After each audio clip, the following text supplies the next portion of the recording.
4, 3, 2, 1. Challenge in this appeal is to the judgment of a learned single judge of the Punjab and Haryana High Court dismissing the appeal filed by the appellant.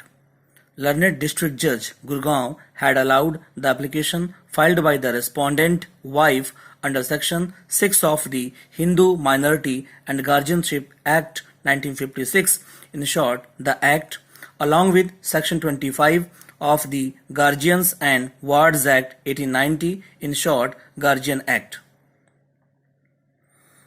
Matrimonial discords are on the rise at an alarming rate. The sanctity of marriages is under cloud, which in a great way affects the society at large. Individuals can in no way be segregated from the society on which they belong. The cultural heritage of a country is greatly influenced by a pattern of behavior of individuals and more so in matters of matrimony. Home can be a wonderful place to live, but continuous fights between the partners of a marriage disturb the atmosphere at home and create havoc on the members of a family. One does not need a mansion to lead a happy marital home. The foundation of a happy home is love, sharing of joys and sorrows, and not in the sense bricks and concrete. There should be cementing of hearts and not cementing of floors and walls. Life is a series of awakening. The happiness which brings enduring worth to life is not the superficial happiness that is dependent on circumstances.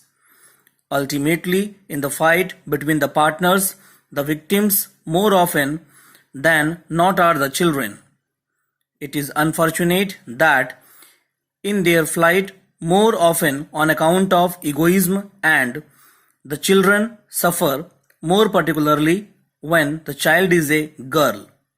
It is not uncommon to see that at the time of negotiation of marriage, the boy's parents shy away because the girl is from a broken family and or the partners and parents are divorced. The child has practically no role in breaking off the marriage, but he or she suffers.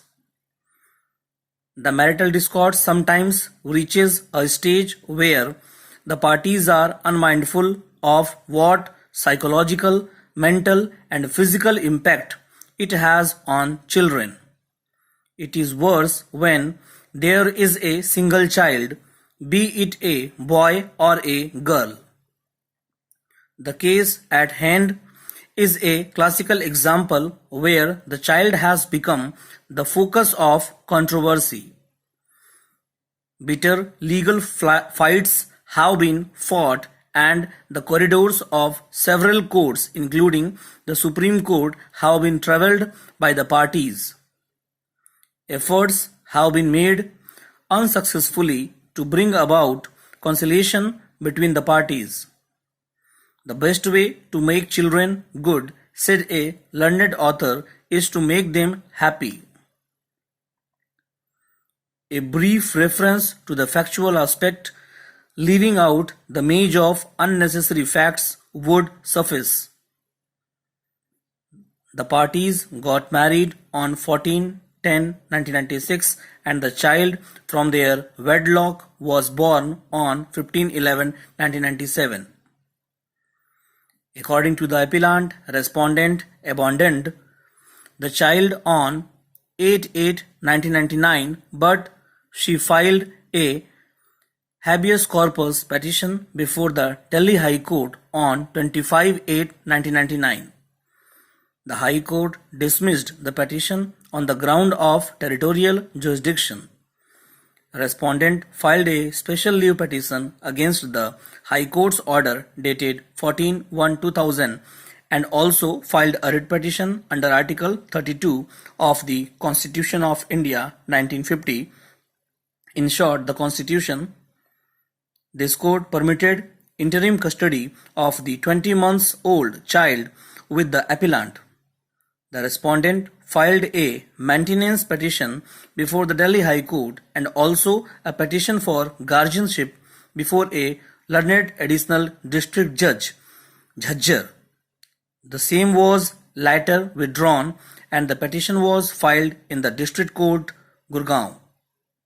Appellant filed his reply opposing the application on the ground that the respondent had deserted the child.